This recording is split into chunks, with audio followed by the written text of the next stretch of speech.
et à tous, et merci bien à la Fédération des centres sociaux et à Réseau Ville de m'avoir invité. Donc je me présente en 2 mots, je suis géographe et sociologue, je travaille depuis une trentaine d'années sur les dynamiques urbaines, les questions, l'histoire et la mémoire des quartiers populaires, les mobilisations collectives aussi, plus généralement la prospective des politiques publiques, et parallèlement, je développe un travail d'auteur en prêtant ma plume surtout à des collectifs à différents niveaux. Voilà. C'est donc la deuxième expérience à laquelle j'ai été associée pour la production de ce rapport. Donc je ne reviens pas sur la démarche qui a été présentée par Olivier, mais juste pour dire que voilà, la longueur du temps consacré à ce travail est pour moi exemplaire d'une démarche, d'un processus ascendant qui manque trop souvent dans la manière dont sont conçues les politiques publiques. Dire que je vais présenter le contenu du rapport en précisant bien que pour ma part j'ai une vision nationale. J'ai travaillé donc à partir des données qui remontaient des groupes locaux qui ont travaillé sur 22 quartiers, donc dans 22 villes différentes, dans 10 régions. Sur la méthodologie d'écriture, tu en as dit quelques mots. Donc j'ai travaillé à partir des centaines de pages de verbatim, parfois, mais pas toujours, des synthèses qui m'ont été fournies par les professionnels locaux. Et puis d'autre part, très important, les échanges qu'on avait au sein du comité de pilotage national, qui a d'ailleurs écrit une partie du rapport. Introduction, enseignement de la démarche, les fiches de présentation des quartiers, voilà. Et donc c'est au sein de ce comité qu'ont été validés les 6 chapitres qui composent le rapport. Un point auquel je pensais en vous écoutant, dans ces rapports biennaux, l'idée c'est de donner la parole aux habitants des quartiers populaires. Je pense que c'est déjà une étape très importante, ils l'ont rarement, mais l'objectif c'est pas de se limiter non plus à cette phase de recueil de paroles, c'est aussi comment peut-on la faire entendre des niveaux de décision qui sont concernés. Comment faire de ces paroles des paroles instituantes qui vont faire trace dans les politiques, dans les institutions. Donc juste pour dire que la Fédération des centres sociaux et Questions de Ville s'attachent à cet objectif et qu'en ce moment, un peu partout en France, il y a des rencontres de ce genre, des rencontres avec des jeunes qui portent cette parole publiquement. Il y a aussi un événement national qui est en préparation, je crois. Le 14 mars, voilà, donc j'ai pas plus d'informations que ça, mais où ce rapport et son contenu sera porté en présence de jeunes et de beaucoup d'institutions. Donc un propos général d'abord pour dire mon impression à la découverte de toutes ces paroles, parce que je ne suis pas une spécialiste de la jeunesse, je connais bien les quartiers populaires, mais j'ai jamais travaillé directement avec des jeunes. Donc j'ai trouvé que dans un premier temps que c'était très poignant. Vraiment, j'ai eu souvent le cœur serré et pourtant je suis beaucoup sur le terrain. Tant les situations que vivent ces jeunes sont dures, à un âge où on devrait pouvoir être beaucoup plus insouciant. D'un autre côté, c'était assez inquiétant.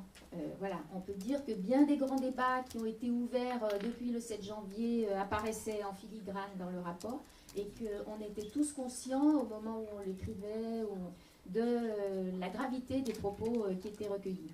Et pour autant, point de vue personnel, c'était pas désespérant, parce que on sentait bien à travers tous ces propos l'énergie de la jeunesse, et qui en l'occurrence se traduit davantage, de mon point de vue, par l'esprit de révolte que par l'accablement. Donc je crois que l'esprit de révolte court tout au long des pages, on a souhaité le maintenir.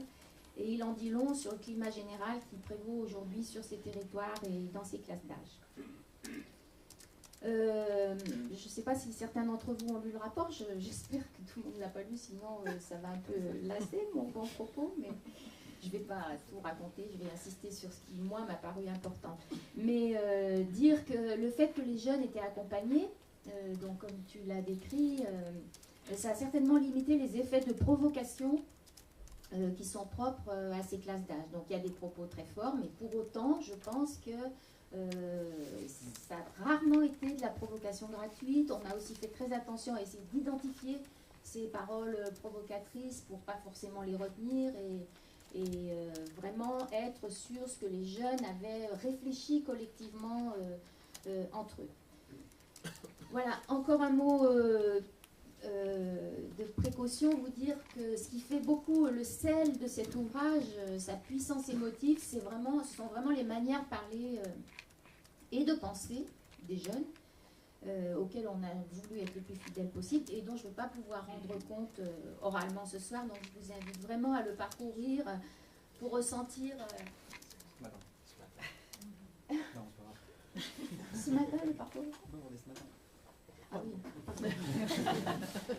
Voilà, pour ressentir vraiment ce qu'ils ont dans la tête et dans le cœur. Donc, quant au contenu, on a choisi de commencer l'ouvrage par un chapitre sur les valeurs, auxquelles se sont référés nombre d'entre eux spontanément, c'est-à-dire qu'il n'y avait pas des questions sur quelles sont vos valeurs, c'est vraiment au fil des discussions qu'il nous est apparu qu'ils citaient des mots très forts, voilà, en dépit de toutes les raisons qu'ils pourraient avoir de sombrer dans le nihilisme ou le cynisme, eu égard à l'exemple donné par bien des élites de ce pays, qui ne se sont pas privés de dénoncer par ailleurs. Mais voilà, beaucoup ont avancé des mots très forts comme liberté, égalité, justice, humanité, solidarité. Donc des valeurs qui sont portées par la République et que pour autant ils ne mettent pas en relation avec un idéal républicain qu'ils auraient intégré à travers l'école ou d'autres lieux. Donc voilà, donc on s'est demandé d'où est-ce qu'ils tiennent ces valeurs. Le plus souvent, c'est pas de l'école. Ils ont rarement avancé cette idée. Ils ont souvent dit ça vient de notre famille, de notre éducation, de notre culture, voire de notre religion. Voilà, plutôt ça. Donc selon les âges, ces valeurs se déclinent pour eux très concrètement en actes ou en vécu. D'abord à travers les très fortes relations d'amitié vécues au sein du quartier, dans les groupes de pairs ou dans les bandes de leur âge. Donc l'amitié, une valeur fondamentale qui leur procure à la fois du plaisir et une protection pour résister à la dureté de la vie dans ces territoires. Certains ont dit c'est un bouclier qui aide à vivre, sans lequel on n'est plus rien. Tout seul, on n'est rien dans les quartiers. Et c'est aussi quelque part un handicap, dans la mesure où beaucoup ont du mal à prendre de la distance par rapport à ces relations le jour où ça devient nécessaire. Quand il faudrait qu'ils quittent le quartier pour aller dans un autre établissement scolaire, pour faire des études, pour trouver du travail, il y en a qui n'y parviennent pas parce qu'ils sont pris dans ces relations tellement fondamentales pour eux. Autre valeur vraiment vécue en acte, la solidarité, donc qui s'incarne vraiment dans le partage concret du peu que l'on a.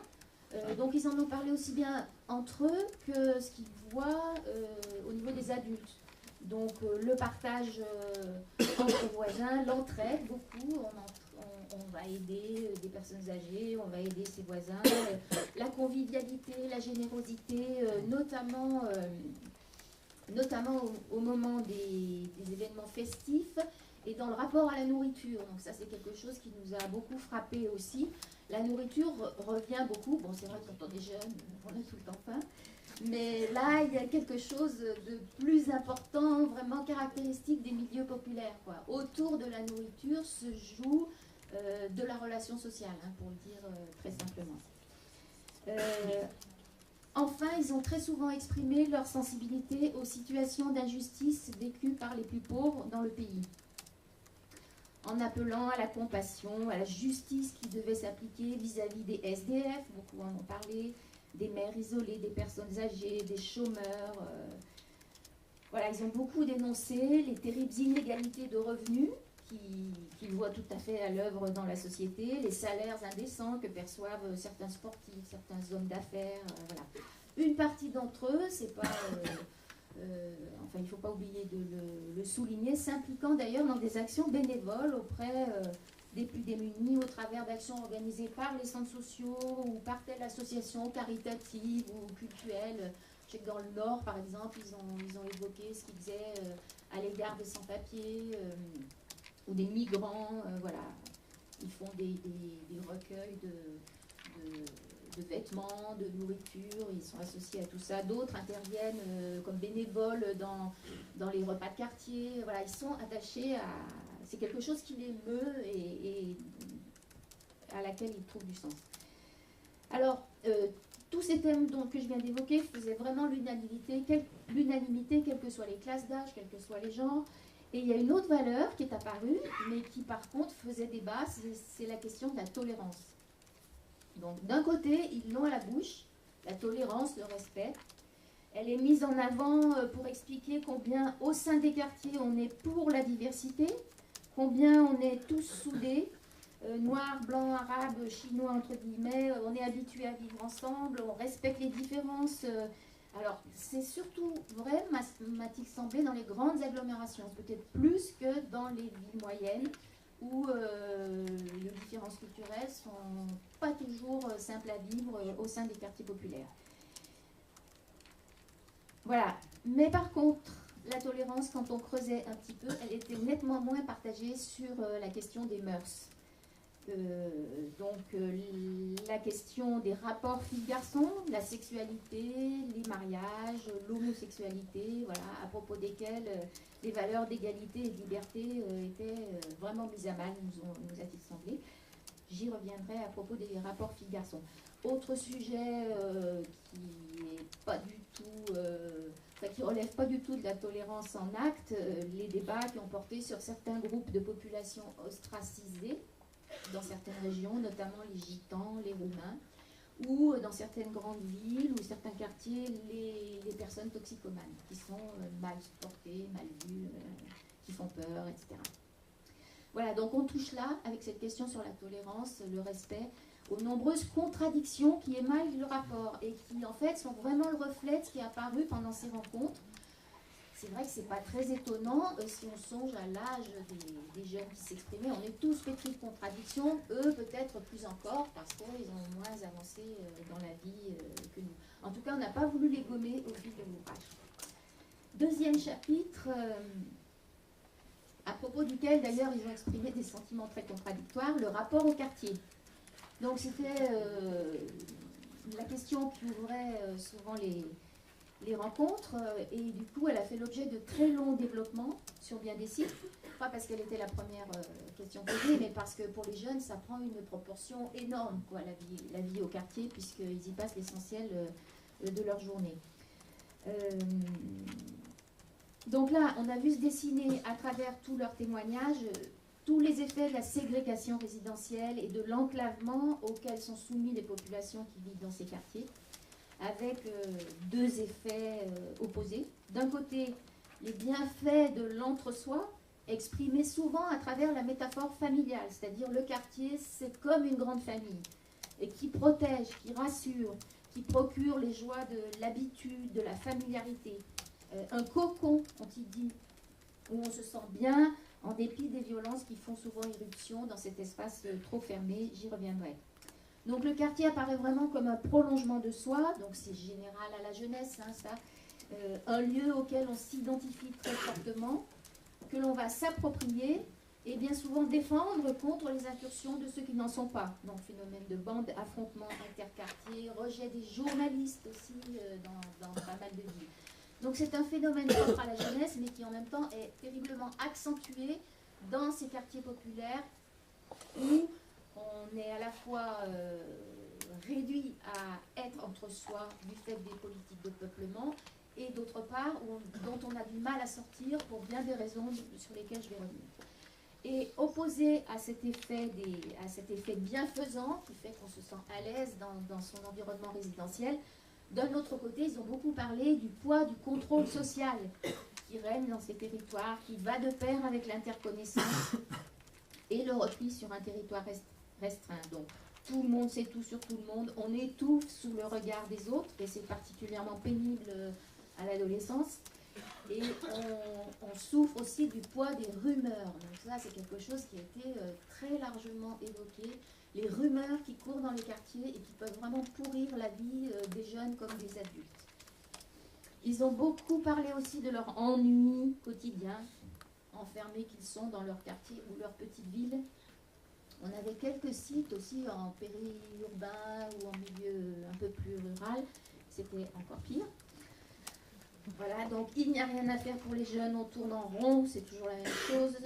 Le City-Stade, ça va bien quelques années, mais après on en a marre. Alors moi j'ai découvert l'équipement City-Stade qui apparemment a envahi les quartiers ces dernières années. Donc d'un côté c'est bien, voilà, mais d'un autre côté, s'il n'y a que ça ne suffit pas pour avoir une vie intéressante. Donc on manque de lieux d'accueil gratuits. Abrités, tout simplement. Parfois, ils ont dit, là, dans notre région, dans le nord, en Lorraine, il fait froid, il pleut tout l'hiver, on n'a même pas un lieu pour être à l'abri.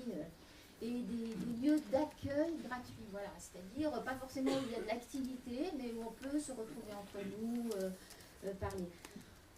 On manque de transport collectif pour sortir de nos quartiers, et bien sûr, on manque d'argent pour accéder à des activités intéressantes qui nous ouvriraient d'autres horizons. Donc, une très forte impression de désœuvrement, à un âge où on aurait besoin de se dépenser, de bouger, d'apprendre, d'aller vers la nouveauté. Sentiment aussi souvent exprimé d'injustice à ce sujet, c'est-à-dire qu'on sait bien que dans d'autres quartiers, il y a des équipements, les jeunes ont accès à telle ou telle activité, donc nous, on est abandonnés des pouvoirs publics qui ne s'occupent pas de la jeunesse. C'est pas partout, il y a des exceptions, il y a des villes qui ont été citées à l'inverse, comme voilà, ils reconnaissaient qu'il y avait eu un mieux, ou qu'il y avait des mains tendues, mais quand même, l'impression générale, c'est malheureusement celle-là. Alors, toujours à propos de la vie dans le quartier, et alors que la plupart des jeunes faisaient part d'un certain sentiment de sécurité qu'ils éprouvent en ce lieu par rapport au reste de la ville, les témoignages ont quand même évoqué un niveau de violence inquiétant. Mais ce qui est apparu, c'est que finalement, cette violence interne, ils y sont habitués. Donc, ils y sont confrontés dès leur plus jeune âge, soit en famille, soit entre eux, soit à l'école, soit de la part de la police. Mais voilà, ils font avec. Donc elle est à la fois verbale, elle fait partie des rapports quotidiens entre eux, elle est parfois une manière d'exister et de s'imposer pour certains aux yeux des autres. Donc ils ont dit on se traite pour rigoler, c'est pas grave, etc. Mais il y en a quand même une minorité qui souffre de ça. Et puis elle surgit aussi souvent physiquement lors des bagarres, à l'occasion des faits divers aussi, plus ou moins tragiques, qui émaillent la vie des cités. Ils en ont aussi beaucoup parlé à propos des trafics en tout genre qui se sont installés. Alors moi ça m'a frappé parce que voilà, par rapport à il y a 20 ans en arrière, la drogue maintenant semble être à peu près partout dans les quartiers populaires. Donc les trafics d'ailleurs c'est pas que la drogue, hein, c'est la vente de différents produits. Et les interventions policières qui vont avec et qui sont souvent très traumatisantes. Donc très jeunes, ils ont souvent vu le pire, ils ont été victimes ou témoins de brutalité, d'arrestation, pour certains de meurtre. Toutes choses qui mettent en rapport avec l'ordinaire des images captées sur les médias à propos de la banlieue. Ils ont beaucoup parlé du rôle des médias, rôle négatif qui caricature les quartiers. Alors la violence, elle imprègne aussi malheureusement les rapports filles-garçons, dont on peut dire, je crois, sans l'ombre d'un doute, qui se sont profondément dégradés par rapport aux décennies précédentes. Donc c'est un sujet que le comité de pilotage national a vraiment eu du mal à avaler, je dirais, mais que nous avons choisi de ne pas euphémiser, vu l'abondance de témoignages qui en révélaient la gravité manifeste. Donc ça se manifeste essentiellement dans l'espace public. Les filles, dès la puberté, sont quasiment interdites de cet espace public. Quand je dis l'espace public, c'est l'espace public des quartiers, je devrais dire plutôt l'espace collectif, qui est tenu par les garçons, de tous âges, les garçons et les hommes. Donc ceci étant, parce que dans nos groupes, on avait bien sûr des garçons qui en parlaient. Alors on avait des groupes mixtes, et pas très nombreux, et des groupes composés uniquement de garçons sur certains quartiers, d'autres uniquement de filles. Mais on a eu, sur l'ensemble, finalement, la possibilité de croiser tous ces témoignages et d'avoir une vision à peu près générale. Donc des garçons ont expliqué, dans un deuxième temps, dans les troisièmes séances, qu'en fait, beaucoup d'entre eux étaient entraînés par l'effet de groupe, voire obligés de se comporter de manière machiste. Voilà. Les plus éclairés d'entre eux disaient, bah oui, on ne peut pas faire autrement, parce que voilà, nos copains, sinon, voilà, on n'a plus de figure, etc. Donc, le seul espace où tout ça est un peu suspendu, ce sont souvent les centres sociaux, les MJC, les maisons pour tous, c'est-à-dire ces lieux neutres où on est accompagné par des éducateurs, des animateurs, et où peuvent parfois avoir lieu des activités mixtes ou des discussions à ce sujet. Donc, je crois qu'on n'insistera jamais assez sur l'importance en ce moment du maintien de ces lieux, de ces structures dans ces territoires. Donc voilà, ça veut dire que les filles sont privées de la plupart des plaisirs liés à l'espace public. Sport, vie en plein air, voilà, sociabilité à l'extérieur. Elles sont surveillées, victimes de rumeurs qui peuvent ternir définitivement leur réputation, dès lors qu'elles ne s'habillent pas comme il faudrait ou ne se comportent pas comme la loi du quartier le voudrait. Donc là, une question qui m'a été posée, j'ai déjà présenté ce rapport à Metz dans un autre contexte, parce que c'était une émission de radio avec des jeunes, avec des partenaires dans la salle, mais voilà, on nous a demandé est-ce que finalement c'est surtout lié à la religion musulmane. Donc moi je dirais que non, voilà, il y a bien sûr là-dessus l'influence d'un certain prosélytisme musulman qui joue pour expliquer ces comportements, mais il nous a semblé que vraiment ces rapports de domination allaient bien au-delà, qu'ils étaient intégrés par la jeunesse des quartiers au sens large. On pourra en rediscuter. On a eu dans ce chapitre des échanges sur le port du foulard. Je dis on, mais c'est plutôt vous, sur les territoires, qui avez eu des échanges là-dessus. Et on a vu que bon, une petite minorité des jeunes filles et des femmes qui le portent en faisaient le choix par conviction religieuse, tandis qu'une autre partie majoritaire s'y voyait contrainte pour être tranquille. Elles le disent clairement. De même que la plupart des jeunes filles adoptent des tenues vestimentaires voilà, qui cachent leur féminité pour avoir la paix. Alors ça ne veut pas dire que nombre d'entre elles ne déploient pas des stratégies de résistance ou de contournement. Donc ça, beaucoup l'ont expliqué, qui passent notamment par le fait de sortir le plus possible du quartier, quand les garçons ont tendance à y rester confinés, par la persistance à s'habiller comme tout le monde dès lors qu'elles passent les frontières du quartier. Donc ça, par exemple, moi j'habite dans l'agglomération lyonnaise, on le voit très bien dans les transports en commun, dans les lignes de tram ou de métro. Dès qu'on sort de la banlieue, eh bien, elles se changent dans le métro ou le tram, elles se changent, elles se maquillent, etc. Donc je renvoie à ce sujet aux pages qui traitent de l'hypocrisie qui règne selon elles dans les quartiers. Beaucoup ont dénoncé ça. Hypocrisie de la religion ou plus généralement, voilà, en fait, elles sont condamnées à ça. Entre elles, c'est compliqué aussi. Voilà. Autre mode de résistance sur lequel on va revenir, le choix d'investir dans leurs études que nombre d'entre elles voient comme une possible échappatoire vers davantage de liberté. Bon. Voilà, on a consacré un chapitre de l'ouvrage à la rénovation urbaine, toujours à propos du quartier. Mais je vais passer assez rapidement parce qu'on s'est vite aperçu que ça ne les passionnait pas. C'est plutôt dans certains centres sociaux, voilà, on les questionnait là-dessus. Mais en fait, bon, c'est un peu normal, hein, voilà, leur âge, c'est pas leur préoccupation, ils ne sont pas locataires en titre, voilà. Bon, et certains se sont plaints des conditions de logement peu confortables, mais ce qui est surtout ressorti, c'est qu'ils vivaient mal les opérations de rénovation urbaine pour leurs conséquences sociales, en fait, pour ce qu'elles déstabilisent de leurs relations de voisinage, d'amitié, de proximité. Voilà, ils ont dénoncé le fait que souvent ça s'accompagnait de changements de population. Certains ont dit en fait c'est pas pour nous, c'est pour des nouveaux habitants qui vont arriver, voilà. Alors c'est pas toujours le cas, il y a eu des cas, je crois à Cholet notamment, les jeunes étaient partagés, certains appréciant que leur quartier soit plus ouvert après l'opération de rénovation et que les choses se soient calmées par rapport à avant. On a eu des exemples comme ça à Uckange aussi en Lorraine où il y a eu une série d'opérations de rénovation qui ont vraiment modifié les choses. Il faut dire que la population a été divisée par 2 dans cette ville suite à la fermeture de la sidérurgie, donc ça a évidemment calmé les choses. Ce qui est apparu aussi dans ces échanges, qui m'a étonnée, c'est des préjugés contre l'habitat pavillonnaire qui aujourd'hui, dans les opérations de rénovation urbaine, tente à remplacer les bars. Voilà. Les jeunes, on a senti vraiment un attachement à la forme urbaine grand ensemble. Parce que c'est la vie collective, parce que c'est la chaleur humaine, parce que voilà, c'est nous, quoi, la barre, les tours, c'est nous les gens des quartiers populaires, voilà. Et donc quand ces barres sont démolies, c'est une souffrance encore pire que pour les adultes, voilà, c'est l'âme des quartiers qui disparaît.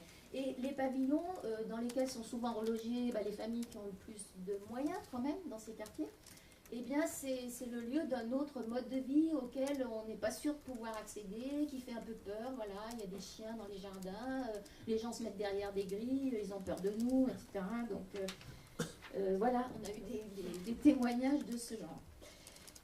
Alors, troisième chapitre, on s'est attaché à inclure dans ce chapitre tout ce qui se passait quand les jeunes sortaient du quartier. Donc, on l'a intitulé « La ville ou l'épreuve de l'ailleurs », parce que c'est vraiment comme ça qu'il le présente. Donc c'est tous les témoignages qui ont à voir avec ce moment très symbolique dans la vie des jeunes où pour les premières fois ils vont s'aventurer hors du quartier. Donc en dépit de la grande diversité des configurations urbaines dont témoignait l'échantillon des quartiers retenus, la plupart des jeunes ont quand même dit qu'ils se sentaient à part dans leur vie, différents des autres habitants. Alors, du fait de l'enclavement ou de la situation périphérique de la plupart de ces quartiers, du fait de la forme urbaine aussi, et à part quelques-uns qui habitent en quartier populaire, mais dans des situations centrales, donc on avait un quartier de Lyon, un quartier de Paris, on avait aussi le centre-ville de Laval, mais là c'était un petit peu différent parce qu'en fait, se sont rencontrés au centre-ville de Laval des jeunes qui venaient de différents quartiers, mais ils parlaient de l'expérience de centre urbain quand même, voilà. Donc, à part ces exceptions, la plupart ont livré une vision très balkanisée de leur ville, faisant vraiment part de leur sentiment de ségrégation, voire de ghettoisation. C'est-à-dire que la ville, c'est chacun à sa place dans son quartier, et c'est pas facile d'en sortir, quoi. Donc, quand ils vont en ville, ils ont le plus grand mal à se sentir à l'aise. Il y a d'abord le problème des transports qui a été très fréquemment soulevé et qui entrave leur mobilité. Donc, sauf exception, là encore, je crois que Montplaisir, à Angers, a été signalé comme un quartier bien desservi. À Lyon, à Bordeaux, il y a eu des politiques très ambitieuses de transport urbain qui portent leurs effets. Mais sinon, la plupart des jeunes au niveau national ont vraiment désigné ce problème comme un handicap considérable qui les empêche d'accéder aux services ou aux expériences sociales auxquelles les autres citadins ont droit. Donc là encore, manifestation d'inégalité dont ils souffrent au quotidien, qui accroît leur sentiment d'être rejetés et qui renforce par contre-coup leur tendance au repli sur des modes de vie communautaires contre une possible ouverture à tout ce que la fréquentation de la ville rend possible. Donc là, je pourrais en parler plus longuement, il y aurait vraiment beaucoup de choses à dire. Quand il y a des transports, ils ont dit oui, mais c'est que la journée, alors que nous, on voudrait sortir le soir, ou quand on voudrait sortir le week-end, il n'y a plus de bus, etc. Donc je crois que vraiment là, il y a un enjeu pour les politiques publiques absolument crucial si on veut travailler sur voilà, l'insertion de la jeunesse, l'ouverture d'esprit qui peut-être pourrait aider chacun à évoluer de manière plus tranquille.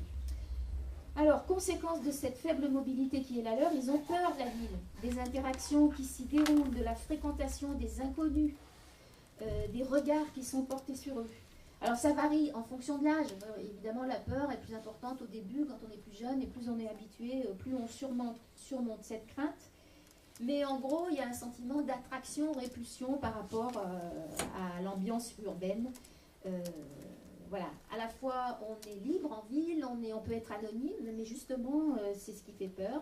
Et puis ils ont beaucoup parlé de leurs expériences déstabilisantes vécues en lien avec le racisme qui sévit dans la société française. Donc beaucoup de témoignages sur on est tout de suite repéré, catalogué, discriminé, tout le monde a peur de nous. Voilà, c'est les médias, la mauvaise image qui s'attache à nos quartiers, ils nous font tous passer pour des terroristes. Bon, voilà, le rapport foisonne de ce genre de paroles. Alors, par rapport à ça, ils ont deux attitudes. Soit ils en rajoutent dans leurs attitudes agressives ou provocantes, ou au contraire, ils essayent de se fondre dans la masse Mais ils souffrent beaucoup des contrôles aux faciès, du fait d'être renouvelés, d'être envoyés sans arrêt à un statut d'étranger alors qu'ils sont français. Voilà. Je vais m'arrêter là, juste pour dire que tout ça ne contribue pas à les aider à prendre de la distance par rapport aux appartenances obligées de la famille ou de la communauté. Tout ça les renvoie au contraire vers ce cocon protecteur, quand ils n'arrivent pas à faire ce pas vers plus d'autonomie. Donc, 4e chapitre, il était consacré à l'école. Donc là, encore un sujet très dur. Bon, je terminerai par des choses plus sympas, mais le constat sur l'école, il faut bien le dire, il est globalement négatif et vraiment inquiétant. L'institution scolaire ne bénéficiant plus manifestement de l'aura qu'elle a pu avoir par le passé dans les milieux populaires. Alors, il y a des distinctions très nettes qui ont été faites selon les classes d'âge. Donc, en général, l'école primaire a été bien vécue parce qu'elle était un peu comme le prolongement du quartier. C'est-à-dire qu'on y était comme en famille. On y était déjà entre nous. Voilà, les enseignants sont attentifs. Bon, voilà, ça se passait souvent bien. Et première cassure, l'entrée au collège. Parce que difficulté à s'adapter à un fonctionnement plus académique, marqué par des évaluations dans lesquelles l'initiative et l'autonomie sont peu valorisées selon eux. Donc, très rapidement, des réactions agressives s'installent vis-à-vis des professeurs. L'exclusion commence à se dessiner, qui va faire que se renforcer au fil des années de lycée. Donc, beaucoup de jeunes ont mis leur échec scolaire sur le dos du rejet dont ils auraient été victimes de la part des enseignants. Donc, je parle avec des pincettes, mais bon, voilà, c'est vraiment massif.